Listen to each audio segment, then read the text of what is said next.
Hey, good morning, all. Welcome to the Common Good Podcast, where when I have to play producer on the road, we have to play the theme song from a previous episode off of my iPhone into the microphone. I like how you MacGyvered that thing. That was good. Yeah, yeah. Good. Because you know what you have to do when the situation doesn't lend itself to your success? Rise above. Rise above. Yeah, I got to Marjorie Taylor Greene that thing and rise above and quit. And we'll get to that in a minute. Hey, Rob, normally we will chit chat about the weather and I get to tell you how great it is in Minneapolis. But today I'm in Good Force One, our vehicle of faith, hope, love, supporting democracy for all, which is parked just outside of Marco Island, as you are squirreled away just outside of Fayetteville, Arkansas.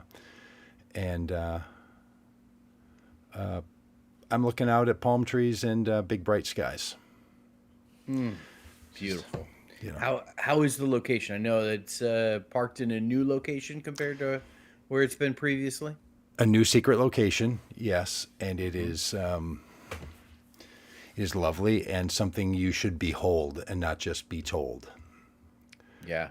Good, I did that. Well, I hope to do that, and I very much liked the old location where I would sit next to the. I don't know, the inlet, not a river. What was that? Canal? What was that thing?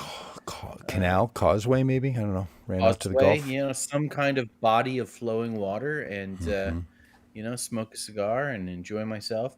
Encountered there an owl and a couple of raccoons. So, Well, the as wildlife was good. as the Ryerson, ethos and vibe is wanting to put out, there are rodents climbing around you. Well, I guess a raccoon and a possum are not rodents, but they feel like rodents to me. So, how's the weather, and what's the update on like a flying rodent? And what's the update on the possums? Give us the quick weather recap. Weather is turning cold and rainy, and feels like we are in heavy duty fall time.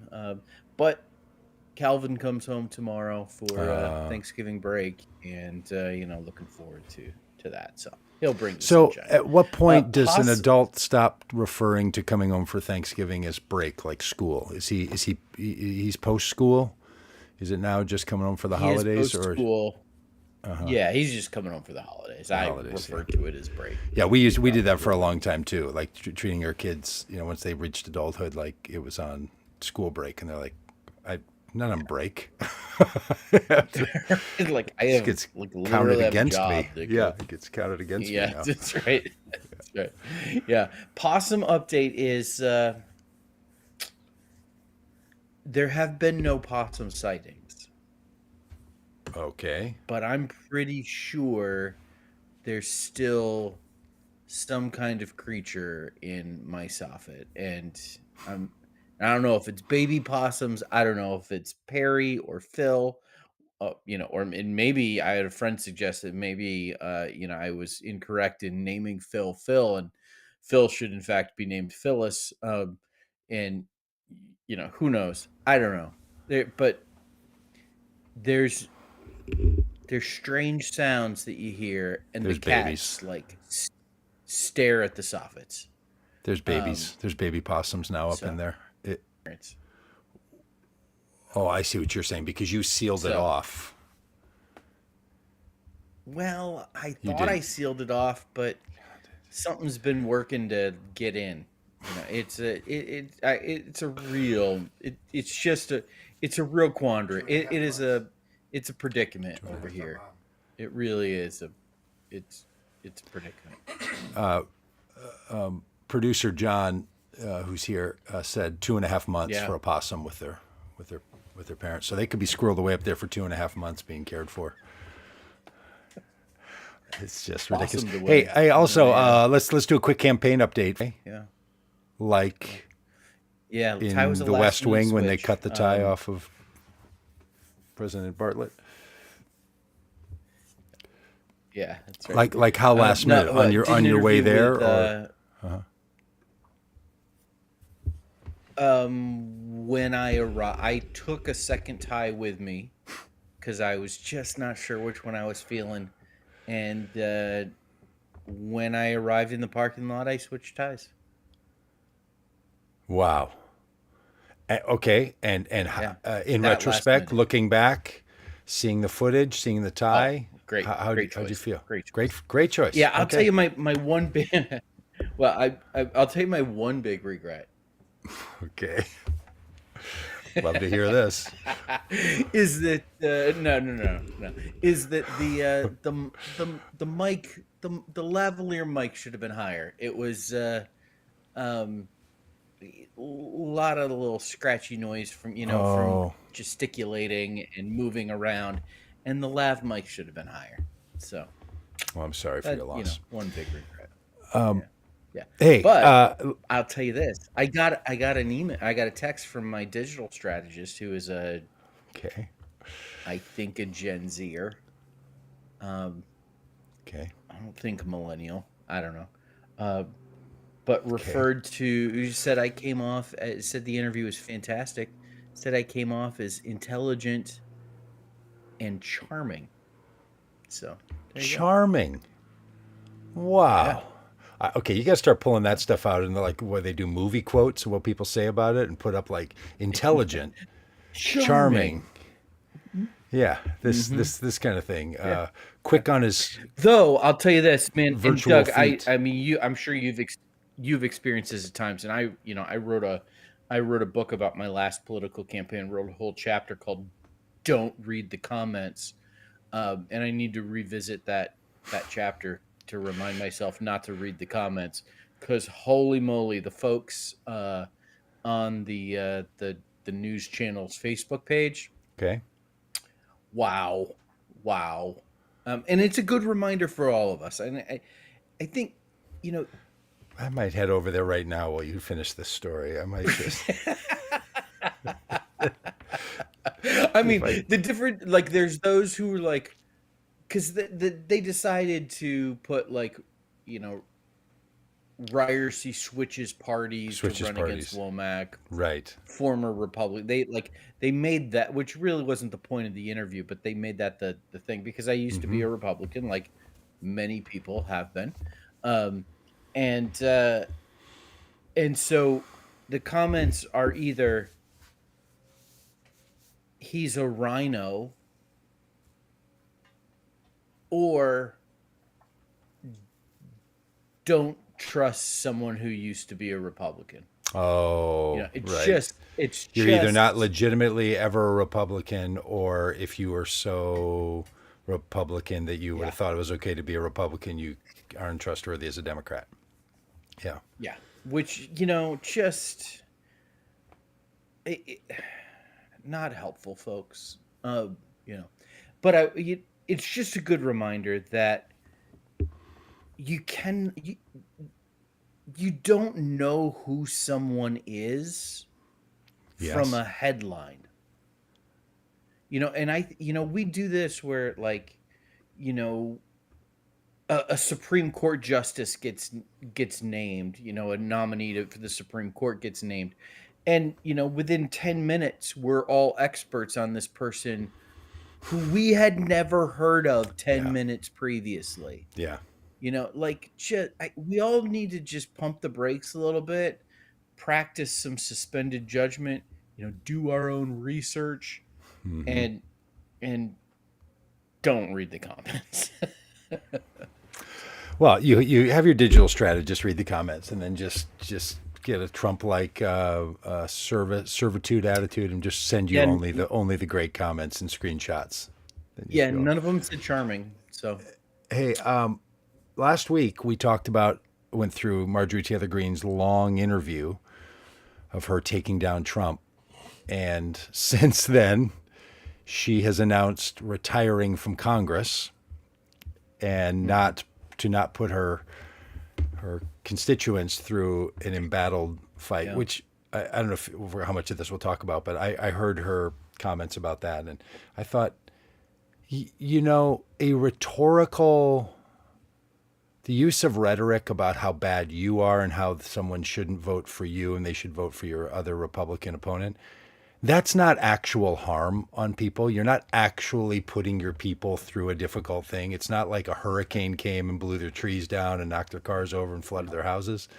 It's just a president saying bad things about you. I thought that was the weakest point. But I did think her saying, "Hey, I'm going to retire because I don't want to be part of this nonsense." Did you hear her speech? Did you hear her? I did not. I did not. The best part of it was she said, "Look, because here's what's going to." I'll paraphrase, but this is only a slight paraphrase. Pretty much what she said. I'm going to resign because here's what's going to happen. Democrats are going to win control of the House. Mm-hmm. Donald Trump will spend the next year attacking me. I will win, but we will lose control of the House. Democrats will then impeach Trump, and I will have to come to the defense of a man who spent time attacking me and doesn't want, isn't putting America first in all those ways. And that's unserious and ridiculous. And I'm not going to do it. That was her. And something about I have too much self-respect and all the rest of it. So it was funny that she was slamming the door shut. We will end this relationship embittered. And that is that. And I think it's because she's running for president. That's what I think this whole kit and caboodle is about. Yeah. So let's talk about this first. And this is, I'm always interested in the semantics of things. Did she retire or did she resign? And is there any significance in how we refer to it? I think if you don't run for re-election and you let somebody else run, you're retiring. I'm going to finish my term and not run again. I would call that retiring. I think if you stop in the middle of the commitment you made, if you said to your voters a year ago, please give me this job, and then they did, and then you said, I don't want to do it anymore. We don't call that not living up to your word. We don't call that not fulfilling your commitments. We don't call that being a quitter. We call that resigning. I think she. So I think we would resigning. That's what I would say. But I get your point that.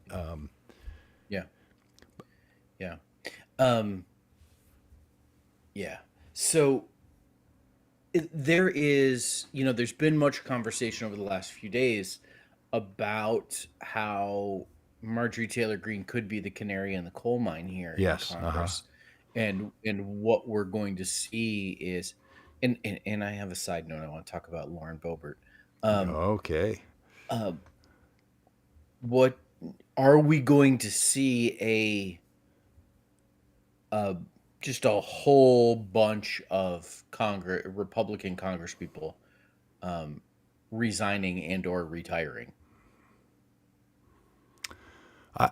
I certainly think so. I think that whenever Congress is staring down an inevitable switch of party control, people resign. I don't know those numbers, but that you see the numbers going up and down. And in this environment, I think what Marjorie Taylor Greene in some ways was saying to the rest of her colleagues is, hey, you might want to get out of here too, because it's going to be an even less enjoyable job when you have no political power. You likely won't have any political power for a couple of terms, and you're going to have to defend this guy who's going to become increasingly unhinged.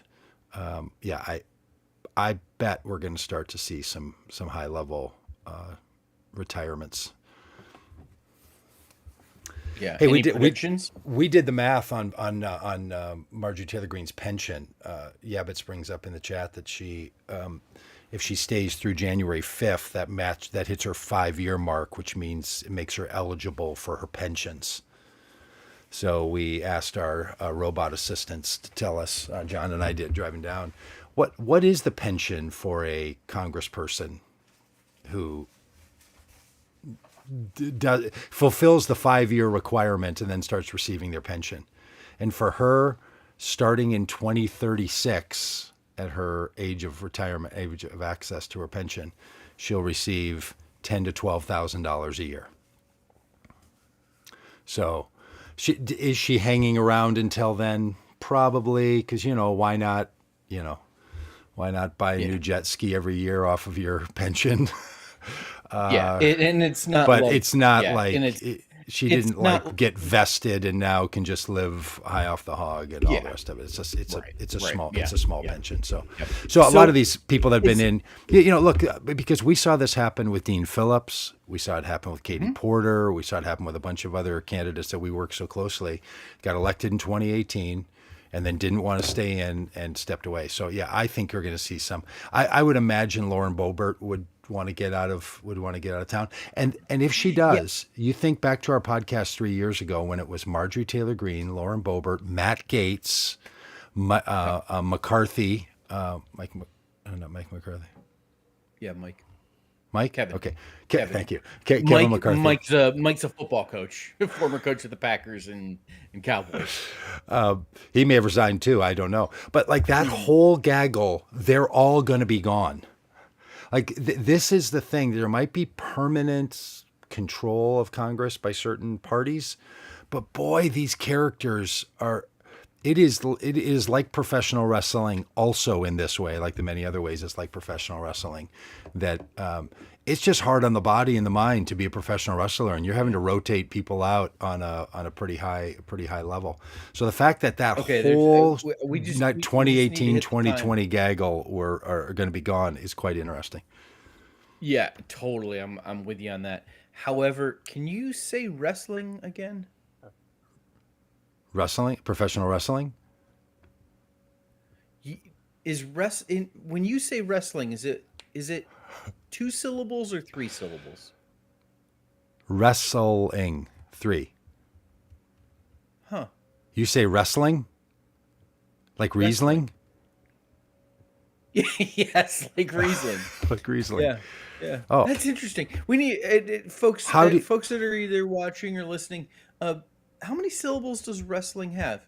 And how do you pronounce? Is it wrestling or wrestling? yeah. How do you say traveling? I'm also a 3-syllable. What on that one? Traveling. No, traveling. So you go 3. Yeah, yeah, yeah. But wrestling. Oh, I don't know. Ask producer John there. well, John's from part of Missouri, and so Okay. yeah, I'll ask him. John, this now it's starting to feel like an old Rush Limbaugh shtick when he would talk to the person that nobody else would ever hear. To Bo Snerdley. Bo Snerdley. He's our. When you say professional wrestling, do you say it with 3 syllables, wrestling, like I just did, or do you say wrestling? Yeah, wrestling. Oh, wrestling. He's going to go ra and then do it in 2 syllables. Wrestling. Wrestling. Yeah, wrestling. No W Wrestling. involved in there. Yeah. Yeah. No E. There's not even an E. There's just a ra. Yeah. Yeah. RASLIN. That funny little apostrophe. Wrestling. Okay. Wait, so- this is not a professional wrestling podcast. Yeah, boy. So we can probably, which maybe it should be. Frankly, maybe it should be. But I think there's the other conversations taking place. Is that apparently, there's been texts from Republican Congresspeople to reporters talking about how one of the casualties of all of this is likely going to be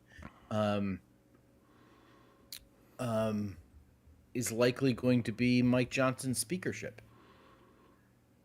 Are we going to see as all of this how so? unfolds, What's the connection there? I'm asking, are we going to see a motion to vacate as Republicans seem to, see the writing on the wall, blame the speaker for his leadership that's, taking them down this road?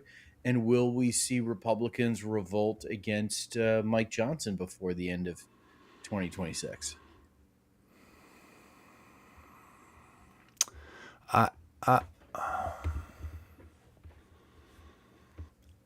If I were Mike Johnson, that seems far-fetched to me. If I were Mike Johnson, I would be thinking, we're getting rid of the rabble-rousers that won't play along. Matt Gaetz took Kevin McCarthy down with him. Marjorie Taylor Greene's trying to take the president of the United States down with her. my guess is that he's going to be much happier to have whoever is elected, if it's a Republican, into Marjorie Taylor Greene's seat than whoever she was. That they're going to get a mega strong Trump acolyte in there. So my guess is that he's going to think, and then they're going to go after AR-15 holding family Christmas photo guy, Congressman Massey. Tom Massey. They are going to go after Massey and try to get him out of that seat before Election Day. I bet. I mean, I can only imagine that with Trump's illegal activity of how he's going after his after people with the Justice Department, that they're already winding up fastballs to just come blazing at Massey and trying to get. They're going to try to get him out. Yeah. But I don't think Mike Johnson. Well, two things. I don't think Mike Johnson is a cold-hearted strategist who knows what to do. And I don't think he wants to be Speaker of the House enough to fight for it. I think he's more of a John Boehner type. He's taken this on, and he's going to come out with a Boehner-like zippity-doo-dah when he's done being the Speaker. I don't think that guy... I think he spends more time trying to worry about making sure he lives up to his covenant marriage and that he and his son's pornography filters are active on his computer, as he's spoken about publicly, than he is about the ins and outs strategies of strong-arming people in the political world. I just don't see, because if Mike Johnson were that guy, all of this wouldn't have happened. Right? He wouldn't have allowed this petition to come forward. He wouldn't have allowed a shutdown. Without the shutdown, I think it's quite likely that this Epstein file thing certainly wouldn't have gone to 424-1 and then passed through the Senate on a unanimous vote and then voice vote, and then Trump signs it the same day. I think without the shutdown and all the attention that then became about this, and why are we not back in, and all the progressives who were rightly so were talking about that congressperson from Arizona who was not being sworn in because it was about the Epstein file. Like, it allowed the Epstein files to come to the surface. Not unlike the and it gave time to get to, so the mechanism that was used to bring it to a floor vote was called a discharge petition, which normally the Speaker of the House controls the legislative agenda. It's why it's a tremendously powerful position. And since Nancy Pelosi, there's this thing called the Pelosi rule and Republicans have employed it as well as Democrats, that essentially they say, hey, if we don't have the votes to win this vote with votes from within our party, we're not bringing it to the floor of the House for a vote, period. And so what happens is bipartisan legislation never comes to the floor of the House as a result of that. Now, a discharge petition is something that an individual congressperson can try to rally a simple majority of their colleagues to sign a discharge petition that says, hey, we want to vote on this. If that happens, then that comes to a floor vote regardless of what the Speaker thinks. And so, that's what took place here. And the shutdown gave Thomas Massey and Ro Khanna and Marjorie Taylor Greene, who were the prime movers and shakers with this discharge petition, time to get to 218 signatures. The last of which was the congresswoman who, as soon as she was signed in, or as soon as she was sworn in, she signed the discharge petition. So without the shutdown, just kind of regular business, I'm not sure that they would have had the opportunity to get to 218. I think that's right. And it's only because the margin was so small between Democrats and Republicans that you could have 3 or 4 or 5 Republicans join all the Democrats and get this vote. If you had a 30-seat margin, you would have to get 30 or more Republicans to break. But because they needed literally 4, they were able to get them with a lot of work and a lot of strong arming. Now, one little note here. Yes, Nancy Pelosi did use that, and some people call it the Pelosi rule, but it was first invoked in the late 90s and then made popular in 2003 by Denny Hassert.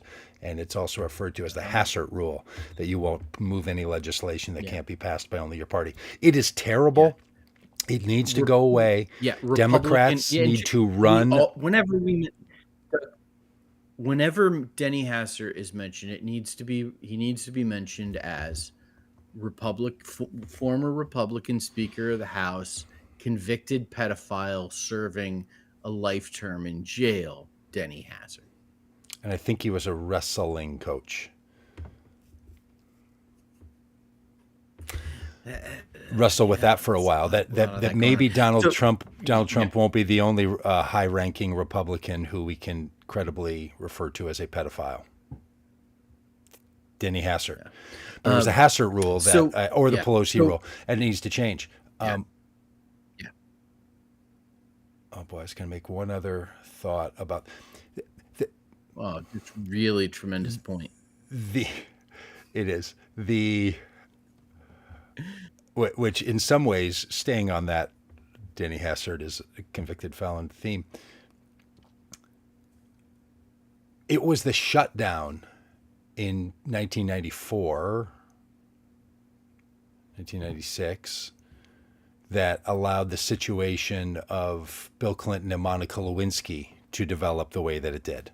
All of that went down during the shutdown when people weren't in the White House, they weren't around. Yep. All of Bill Clinton's bad behaviors were unchecked and unmarked. Unpaid intern bringing pizza into the Oval Office. Shutdowns create such destabilizing environments for a system that stays in check because of the pressure, and you take the pressure off and stuff like this happens. So just another reason why a government shutdown not only hurts the American people, hurts the government, hurts our trust in each other, but also creates context like this that tends to hurt parties where the president is in office. So Donald Trump will end up when the Epstein files are in their full enough form that millions more people will believe that Donald Trump was involved with Jeffrey Epstein at levels that they had previously never imagined. It'll be the shutdown context that he will be raging about in whatever failed social media system he's running after January 2029. And he will spend his dying days shaking his fist at stupid Mike Johnson, who allowed the shutdown to happen. Like, he's going to recast all of this, that none of this should have ever happened. And therefore, in that guy's language, he calls it a hoax. Because, as you care about definitions, the difference between a resignation and a resigning, or a resignation and retirement, Donald Trump doesn't care about the meaning of words. So he calls things a hoax when he says they shouldn't have happened. I think the Epstein report shouldn't be being talked about because it's a hoax. Like, that's not what that word means. And everybody else runs around and says, why is he calling it a hoax when there were real women harmed? And it's just, this is the surreal world we live in with this guy. But what's not a surreal world is that approval ratings are dismal, even among his the soft support that he had from the bro culture has really, really abandoned him, and it's never coming back. That Joe Rogan-y kind of podcast crowd are never coming back to this guy. No, and they're not going to go for whoever his acolyte is after he's done. Yep. Yes. Yeah. I was just he might have ruined them for politics, for here on out. That'll be like like a supplement they tried and passed on. I think, Doug, when you mentioned Donald Trump's approval ratings, tanking. I had Dave McDermott coming in with the Larry Norman lyrics. Love that, Dave. Thank you. Always love a Larry Norman reference. And so, you know, Donald Trump also has had a really bad week in his lawfare campaign Yeah. of retribution against his political enemies. Yep. So Donald Trump had ordered um, the people he blames most for his legal problems to face retribution. So James Comey was indicted, arrested, trial had begun. Same thing with Letitia James, the Yeah. Attorney General of New York. Targeted because they uh, tried to hold Donald Trump accountable for his actions. Crimes. And He committed crimes. yeah, the crimes he committed, and so targeted them. He had a prosecutor that would not move forward with these cases because thought they had been thought they had some illegitimacy to them, and so Donald Trump had that Attorney General Pam Bondi had that federal prosecutor fired and replaced. And as it turns out, a federal judge ruled this week that this new federal prosecutor was put into office illegally, and therefore the case was thrown out. Now without prejudice, which means that it can be refiled. However, the statute of limitations has expired on James Comey and his alleged crimes. So I expect that there will be some a new attempt to engage in lawfare against these people, but really a stunning defeat for the Trump administration's attempt to and it shows, Doug, we have seen we used to talk during Trump's first administration. We had a little podcast called This Guy's Got to Go. And we talk about how Trump was cruel, corrupt, and incompetent. Yeah. Cruel, corrupt, and incompetent. We haven't seen as much of the incompetence in this term. I mean, it not like we did the first term. I don't think it hasn't just been on display like, holy cow, these people don't know what they're doing, because frankly, they, in some ways they do know what they're doing because they've been around. Now, this seems like stunning incompetence to have this case that was so important to Donald Trump personally, to have it thrown out basically on a technicality, is just stunning incompetence across the board. And if you followed that case, and I have followed it from some commentators, nearly everything that Haba has put before the court has kicked back. Like, just literally such an incompetent lawyer, because she wasn't a lawyer at this level, doesn't know what she's doing, uses the wrong words, has a typo in the title, doesn't realize that when you use all caps in Word documents, it doesn't spell check because it thinks you're using all kinds of things like this that are like would be at a very basic level of just getting a law advisor or a law assistant to do. Terrible. Missing dates, saying the wrong things, lying to the judge intentionally and unintentionally. Like, it's just been a complete unmitigated disaster.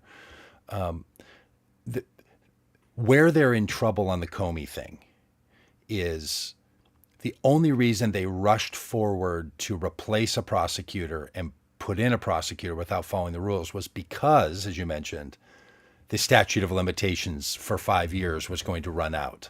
So they had to get something filed. And they believe that because they filed something under the deadline, they can just keep bringing the case and the statute of limitations aren't going to be in effect. There's some phrase or word that's often used that gives people more time to do this. Here's the other thing, why they'll keep pressing the case. Because like with Harvard University, Columbia University, CBS, ABC, Donald Trump's tack is not to use the legal system for legal victory. It's to use the lawyer costs as punishment. And now he can use the Justice Department free of charge to bring cases against these people. And Letitia James, I don't know in her case if she has legal backing from the state of New York. But if she's being accused of a crime that she committed previous to that work, which is what they're saying about this mortgage that she had, and she said she wasn't going to release it, it's ridiculous. And then James Comey, they're trying to bankrupt them. So one of the big reasons you get into litigation ever, and everyone knows this tack, is you try to put such pressure on someone that defending themselves is not worth it financially. You might as well just settle, right? So this is what Donald Trump was doing with all of his lawsuits. This is why he files lawsuits. He tries to get people to settle because he doesn't pay his own lawyers going rate and all the rest of it. Now he's got so now if you take that tack and he decides he wants to use that against Congressman Massey, who he doesn't like, or against Marjorie Taylor Greene, or against Seth Meyers at NBC, who he's now going after. He's like, oh yeah, we don't care if we prevail in court. We're not, guy doesn't care about setting precedent and having someone who did the crime to do the time. He's just like, how about if we run up $3 million in lawyers' fees? You think you got that in your bank account? James Comey? You think you can afford that? So what they're doing, and they use that phrase lawfare on the right because they suggest that that's what's been happening against Trump. So we're going to continue to see the President of the United States using the Justice Department and unfettered corruption to punish people, not because he wins the case, but because he causes pain to them by the costs. Yeah. And this is the worst kind of corruption, frankly, and it's the worst use. Yeah. And if somehow they could countersue the Justice Department, see, in private litigation, if I bring a lawsuit against you, Rob, for slandering me on my pronunciation of the word wrestling, and I'm just going to run up your legal bills. You can win that case or get a court to say this is frivolous, and you can then come back to me for frivolous lawsuits. The system is set up to not allow people to do this unless your lawyer is the Justice Department and the federal government, which is why the government never wants a president to use the Justice Department and be able to say to a head of the Justice Department, convict this person, charge this person, go after this person, put pressure on this person. And that's what Trump is doing right out in public, not only with Comey and with Letitia James, but with a whole bunch of other people. Now it's a long list of other Congress people that put out a thing about, if you're given an unlawful order. And now they're going after, Mark Kelly, and they want to try to bring him up on some kind of legal charges, in his military service. Yeah. So, but all of this again is not to win. Exactly what I want to talk about. Yeah, I want to talk about this Mark Kelly situation. So if people don't know, there were 6 Congress members, I think 4 members of the House of Representatives, 2 senators, that put together a video, all of them veterans of the military or the intelligence agencies, put out a video telling troops that they do not have to follow an unlawful order from a superior. And the Congress people were Jason Crow, Maggie Goodlander, Chrissy Houlihan, former guest on this very podcast, and the very first ever candidate for Common Good, our friend Chris DeLuzio from Pittsburgh. Chris from Pittsburgh. Who, by the way, I sent an email to Chris from Pittsburgh and said, "Hey, want to come on a little podcast and talk about what it's like to have your life threatened by the President of the United States?" Haven't heard back, but hopefully, maybe, Yeah, let's Everybody get 'em on. cross your fingers and toes so we can get our friend Chris Deluzio on this podcast to talk about what it's like to have your life threatened by the president of the United States. So, And let me interrupt you all for a these moment, Rob. If you can cross your toes, take a picture of it, post it, and brag about it, because that's still incredible. If you got toe flexibility where you can cross those suckers, keep it up. Do you, Doug? No, You Shelly seem like really the kind of wants me person to. that She wants me to move my toes independently, Oh. each one, and I can. If I try really hard right now, I can sort of get my top toe over my pointer finger toe, my thumb toe. But so I'm doing it right now because I'm not wearing shoes. I feel like I'm doing it, but when I look down, I'm like, no, that does not look like my toes are crossed. But it feels like it to me. And listen, Mike Stavlin, just really looking forward to the text that's going to be coming about toe dexterity and just the conversation about toe dexterity in the middle of this. If you have hip problems, you have knee problems. There's a lot of the podiatrist people will tell you it all starts with your toes and toe flexibility. So if you can move your toes independently, cross your toes, good for you. And if you can't, work on it. I'm giving advice I don't take, but I'm sort of Rob Ryerson on don't read the comments and then read the comments. Kind of. Yep, exactly. That's what we do around here. We're advice givers.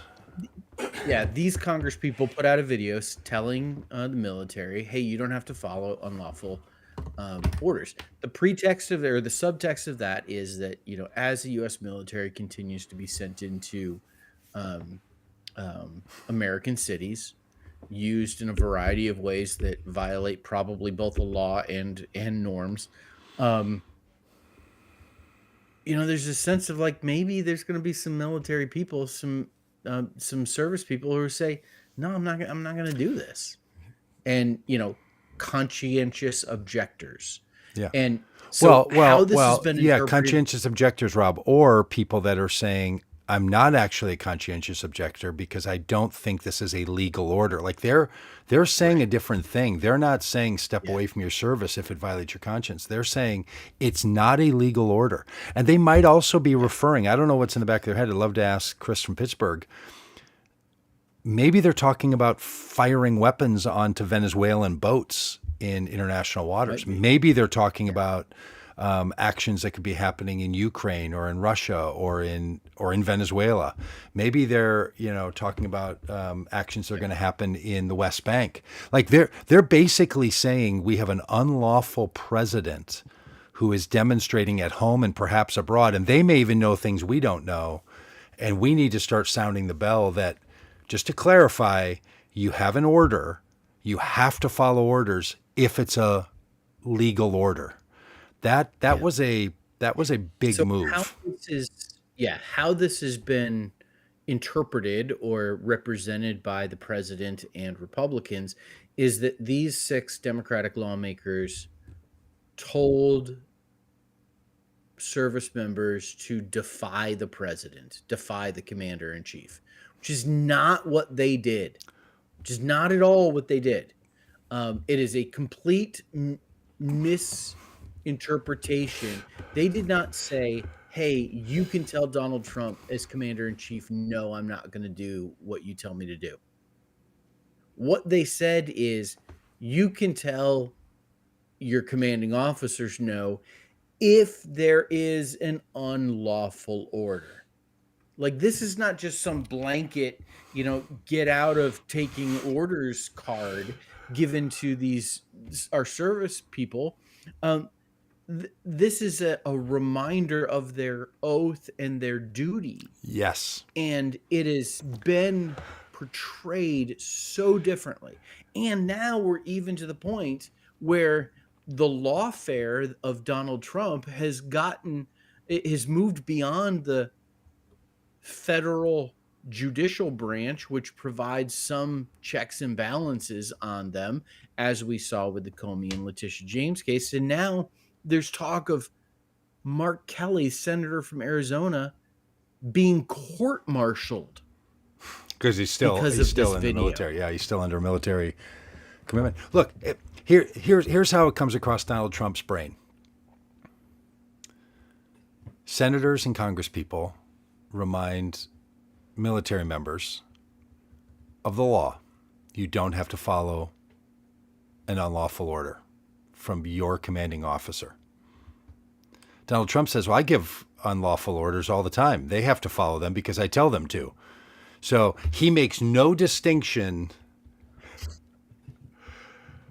because he believes that they have to follow any order he gives them.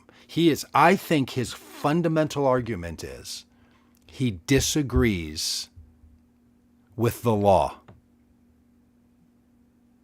And when he pushes this and tries to if I were Mark Kelly, who's also considering running for president, I believe, I would say, can we fast track this court-martial, please?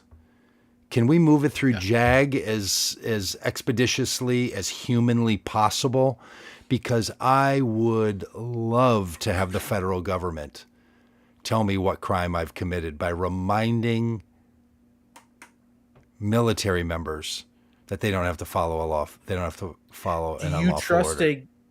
Do you trust a court-martial system in Pete Hegseth's Pentagon? I do. Look, I am Pollyannish about this. I think my Pollyannishness has played out, being reasonable enough. The courts have caught and stopped the Trump administration so many times in this term and his previous term. We might believe that the Supreme Court, that a appeals court should have ruled differently, but the system holds. Bad lawyering is stopped by judges. That if we don't, and we don't have that, if rule of law doesn't work, then what are we fighting for and with? Like, to my mind, if that's not available to us, then it has already collapsed. If Pete Hegseth, as the civilian Secretary of War, can tell a court-martial, lawyers, and I don't call them judges, they call them whatever they call them when they're judges in that setting. Magistrate? Maybe a magistrate, maybe getting from the control booth. Magistrate. How many vowels are in magistrate? I would say 11. I think you could stretch it up. If we don't have that, if we don't have an independent court-martial system, like an independent judiciary, the Supreme Court has even stopped Trump. And I know that there's a better tale that many Republicans want to tell about a totally corrupt judicial system under Biden, and the Democrats want to tell of a totally corrupt judicial system under Trump. But I just think the facts don't bear that out.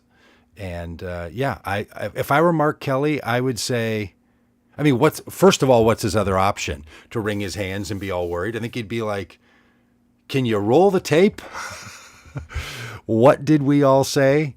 Very well vetted legal terminology, even though put together in a mashup fashion. So yeah, that's where I am on it. I'm totally comfortable. I think these people should make a federal case out of it whenever possible. Yeah. You don't think so? No, I do think so, and I think I like your idea of Mark Kelly saying, "Hey, let's fast track this. Let's have it out. Let's do this in public. Let's bring in the television cameras. For this thing, and let's have because I think it will go well for him, much like it did Comey and Letitia James. Yeah. Let's go to court.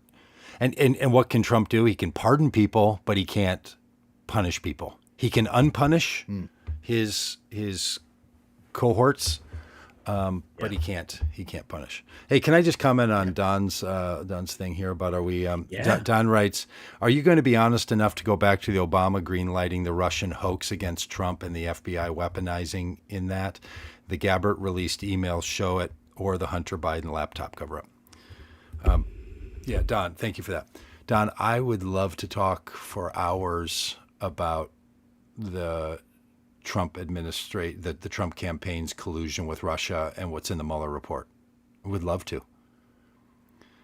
Barack Obama did not greenlight anything the Justice Department did. And Investigator Mueller was appointed, say it with me, Rob, during Trump's administration. I would love to talk about this. It was the Trump administration that assigned a special prosecutor who concluded that the campaign colluded with Russia. The Tulsi Gabbard emails, which I'm very familiar with, do not show anything different on that. There's this whole revisioning thing that now here's what Republicans are doing. Marjorie Taylor Greene, the quitter, said this the other day. She said, the whole Mueller report, we all now know that's been clear. That's a hoax. It's not. I hope, Don, you have looked at it or at least read the summary of each of the sections. I really hope, because it is still utterly disturbing.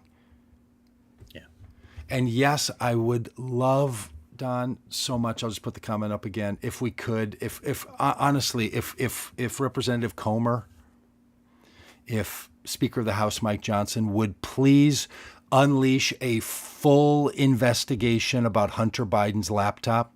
I mean, I, with you, Don, have been yelling for the better part of this year. Now that Republicans control the White House, they control the Justice Department, they control the Senate, and they control the House of Representatives. Let's get to the bottom of Hunter Biden's laptop. Where is it? Because we were told that it was being hidden by the FBI. So Kash Patel, where is the laptop? So absolutely, Don, I would love to talk about Mueller, and I would love to talk about Hunter Biden's laptop. Because the nutty thing here for all my Trump supporting friends is both of those things say the opposite of what you believe they say. When Biden was president and they were harking on about the laptop, tell me, Don, how many times on Fox News you heard about it? How many times have you heard about it since January 22nd, 2026 or 2025? How many times have you heard about it on Fox News? How many times have you heard about it in your email from Donald Trump or from any other Republican fundraiser? None. You know why? Because Kash Patel could release everything. This like fever dream of the laptop that's going to prove the $10 million that was taken from China and put into the bank accounts of Joe Biden. Why are we not hearing about it when this Congress can do everything it has to do and Donald Trump can declassify everything, and you've never heard about it again? End of soliloquy on Hunter Biden and Mueller. Hey, one more thing, Don, just to preempt, get your fingers maybe typing. When you're going to tell me that the FBI infiltrated the crowd on January 6th, 2021, who was the president when the Capitol building was attacked? Donald Trump. Why has the Justice Department's under Donald Trump appointed Mueller and apparently put FBI undercover agents to make Trump look bad when he was president? Or you can say Obama did Mueller and Biden put FBI agents to attack the U.S. Capitol. Both of those things happened in Trump's first administration. Hey, Doug, how do you react to this headline? So, we talked earlier about this little news interview I did, picked up by Newsweek and then shared out by MSN. And this is just a reminder to everybody that maybe you need to think a bit more deeply than the headlines. Listen to this headline, Doug. Tell me if this sounds accurate to you. Republican switches party to Democrats amid concerns about affordability. That's a great headline. And is it accurate to my story? It is. I mean, that is true. You were a former Republican. You switched now to filing, and it's amid. That headline gives that. Did you talk about your motivation for running for Congress, affordability? I did. You're just saying you're switching. Yeah. Okay. So, here's what Rob's getting at, friends, and I think this is a great place for us to end because I think it's emblematic of poorly written headlines and something more important. Rob's running for Congress in the same district for the same seat that he previously in 2018 ran in the primary for against the same opponent, Steve Womack. Rob tried to run in the primary as a progressive Republican against a conservative Republican, 2018. Mm-hmm. Filed in 2025 to run in 26, did co-host Rob Ryerson, to run as a Democrat against the same person. So to viewers of this show, to Rob, to his family, to the joy of his mother, Rob long ago switched his identity from Republican to Independent to Democrat. His identity. The paperwork filed had Rob Ryerson running as a Republican, now Rob Ryerson running as a Democrat. There's the switch, not on his personal identity, but in public record as a public candidate for a public office. Which is the headline and news writers' obligation to tell the readers about, or the viewers? The personal transformation of Rob, or the public registering in a different party? I understand what you're saying. The way this headline is written does not accurately share even what has been my public story. It gives the impression that I recently switched parties because of affordability. Amid, not because. Amid, not because. Okay. Amid is like in the midst of midst of affordability. Yep. It's just a reminder to everybody that, hey, maybe the headline doesn't tell the whole story or even tell the story accurately. And maybe or it's telling a version of the story more accurately. Rob registered as a Democrat as a Republican in 2018 and registered as a Democrat. Wow, this chair really leans. Look how far this chair leans back. Oh yeah, you can get way back here. Hey, let's just do this. Let's do the podcast like this. I'm gonna do it like this. Rob ran for as a registered candidate as a Republican in 2018, and Rob is running now as a registered Democrat. He's running now and from one party to another. I'm not a registered. I'm not a registered Democrat. You're not even. You're like 87%. You're like your boy Bernie. 87% of voters in my, not just like my boy Bernie, and 100% of people in this. 87% of voters in my district are registered without a political party. Yeah, and I am one of them. Which again, I think is the point. When you run as a candidate, you've chosen to pick a political party to be associated with. That's one level of meaning. Your self-identity, whether Rob is or isn't a Democrat, is or isn't a Republican, is something that only one can hold for themselves. But your public alignment is not as a candidate on the Republican side, but a candidate on the Democratic side. That move, public move, not personal story, is what they're pointing out to. So when people listening to this podcast who've never voted for a Democrat before and vote for one on the first Tuesday in November of 2026, did that make them a Democrat, or did they vote for one? And your vote is your sort of public statement for this candidate. It's not everything of your personal story. It doesn't need to be everything of one's personal story. Now, it's harder for you because you're trying to craft a public narrative.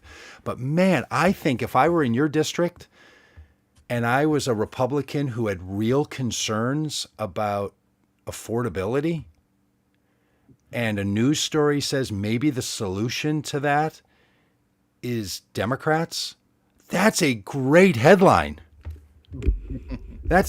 Now, is that what you want someone to, when they see Rob in the grocery store, to think, oh, you were a Republican until you found out that prices didn't go down under Trump and you switched 6 weeks ago?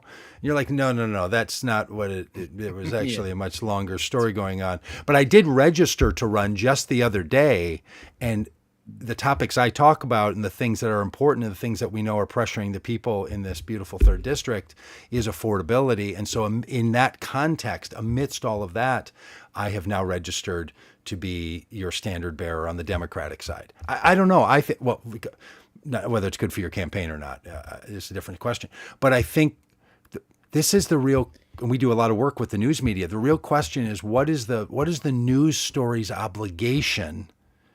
And what if their obligation is to fulfill one set of demands, even if it means that some more specifically understood set of demands would be like, well, if you really dug into it, you would find out that so-and-so, such and such. I think it's instructive for us on, yes, that headlines are supposed to say things that 7 to 10 words say. They're not supposed to say things that 100 words say or 1,000 words say. But man, if every day I saw a headline in our work at Vote Common Good, Republican switches to run as a Democrat amid affordability concerns, that's great.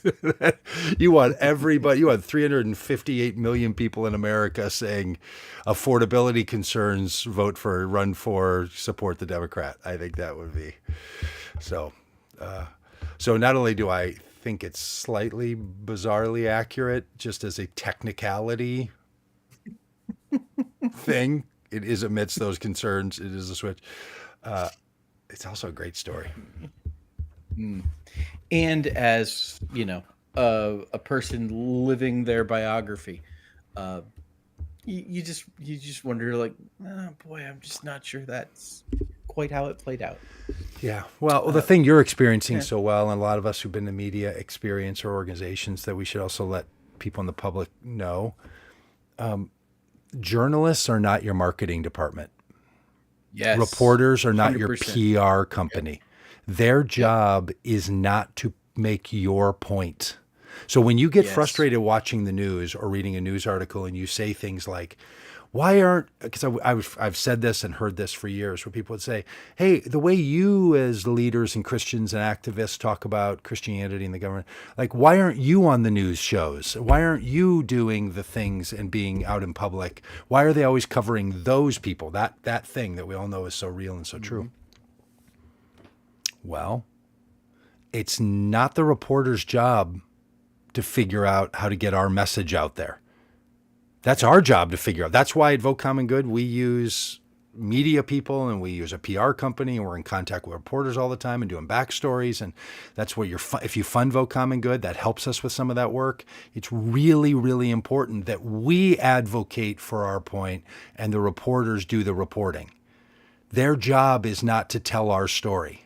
That's our job, is to get out and tell our story. So if you're ever frustrated that your views are not being shared in the media, especially in what you'd consider legacy medias or trustworthy media, that's been around for a while. It's not the media's fault. It's not. It's your fault for not compelling the media to cover your story the way other people making their stories well known are compelling the media to cover their stories. So if you send us $50 of Vote Common Good, we will turn 48 of those dollars in the next 6 months into media outcomes.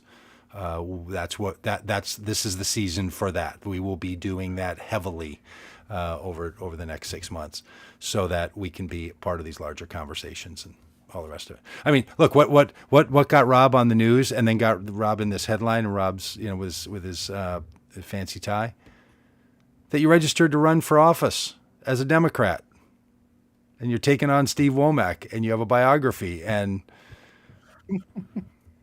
Yeah. And they said Republicans are becoming Democrats because of affordability. That's the greatest headline. Oh boy! Congratulations, How Rob. long On you, that, congratulations on that great you headline.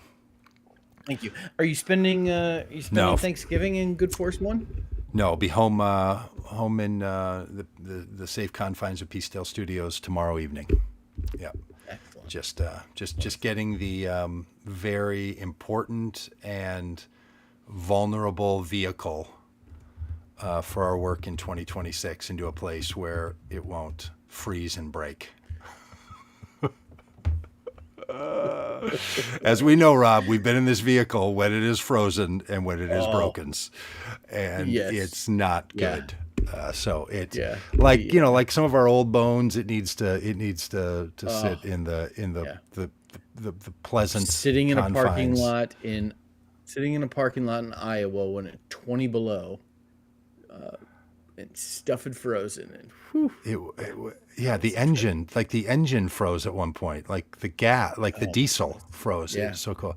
Yeah, you can't have this. You can't have this. So that's why it's down here, and also because excellent. the Southern Office of the Faith, Hope, and Love Supporting Democracy for All movement. So, all right, are we done? Thanks to all the people in here. we're done.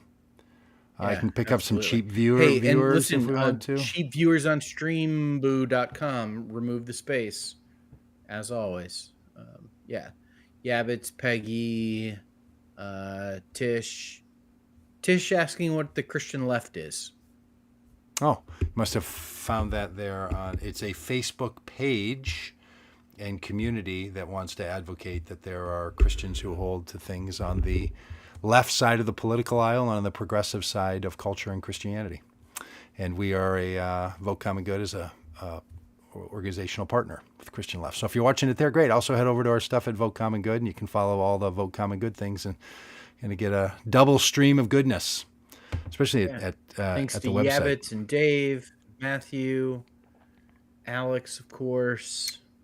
Oh, Don Beth. coming in again. Beth giving us a little tutorial on all the way from FDR right up through Reagan. Thank you, Beth. Fantastic. That's a podcast theme in and of itself right there. Yeah, so thanks, everybody. Thanks for being a part of this. Hey, happy Thanksgiving, everybody. And cross those toes. Cross your Pants box. toes.